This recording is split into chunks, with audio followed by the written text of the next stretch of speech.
Given to you. Thanks to the audience for being here, and thanks to the organizer for having us here. This session will be primarily to discuss our SME, the problems that SMEs are having today in the various sectors in India, and if we can refer to some of the problems which we may be having in our states also. Now we all know that how important in today's world, or at least in the today's national economic situation of ours, the MSME or SMEs are playing, the role that they are playing today. We are hearing of the various numbers that are going around, that they are playing 12 to 13% role in our GDP. They are also having 40% to 45% contribution to the manufacturing, to the exports. So therefore, and they are also having a good amount of growth every year. Now, while these numbers are really good, and also these MSMEs contributions are good in many of the sectors, services and products, the numbers are giving a good feeling. But while we go around the country and talk to the practitioners or talk to the real owners or the entrepreneurs of these MSMEs, we do come across number of challenges that they still have. And those challenges may be uniform across the states. I mean, their significance or their intensity can vary, but the nature of the challenges that we have seen those guys are facing are more or less similar.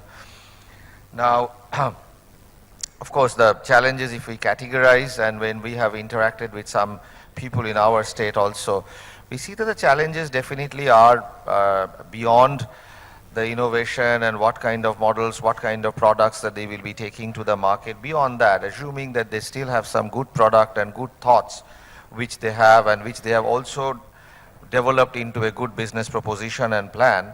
Beyond that, during the operational time or during the setup time, the challenges that they are all facing, definitely linkage to the credit market, linkages to the money market, awareness of how to even form the company, after formation of the company, awareness of the various compliance acts and rules and procedures that they have to abide by, multiple, possibly the government and the various government-owned agencies that they really need to work with in terms of the multiple compliances and permissions and the regulatory approvals that they need to have,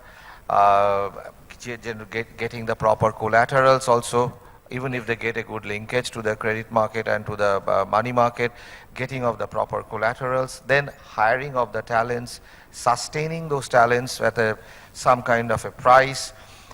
So even if they generate sometimes some initial seed capital, some initial investment capital, sometimes they do not have the operating losses to be sustainable economic model to carry the operating losses for a few years. So there are such issues that we keep on seeing, and then comes the challenge of how do they sell their product.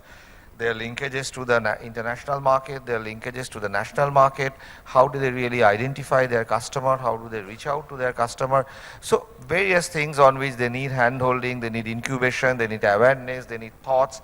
Those again relate back to an operational expenses. How do they again generate the money? So it's a cyclical kind of a situation that they, or problematic situation that they do get in. And many a times we see that these MSMEs, however good their models or their initial innovations or thoughts were, they after a while, they do not have the persistence, they do not have the temperament to really sustain those challenges, and they give up, they go back to an employship, and those definitely are quite detrimental for the growth of that MSME. Though many of the states, and I can say for as an example in West Bengal, definitely a lot of policies and a lot of implementations of the various policies are now in the process. They have also categorized in our state some 12, 13 MSMEs, some industry, leather, textile, then heavy engineering, light engineering, some categories of heavy engineering, light engineering, then a few other areas, because our state really wants to promote MSME and feels 90 to 95% of our industrial growth today or in future will come from MSME. So they have categorized, and on those categorization there are a lot of MSME policies also have been announced. There are a lot of facilitation center which have been created. And I'm sure likewise other states also have done that. There are also cluster policies. We have seen some clusters also coming up in multiple sectors which are making all the MSMEs or some MSMEs in those sectors working together to get an advantage of the scales of economy. So there are good clusters working. Having said all those things, having got all the ideas of those various policies which the states have formulated, which our central government have formulated, all the cluster things also coming up, yet we feel that if we really want to have the Indian growth pioneered or championed by the MSMEs, and the growth that we are having today, if that needs to be, say, doubled or tripled, we need to have multiple things done to improve the ecosystem that those MSMEs are actually working in.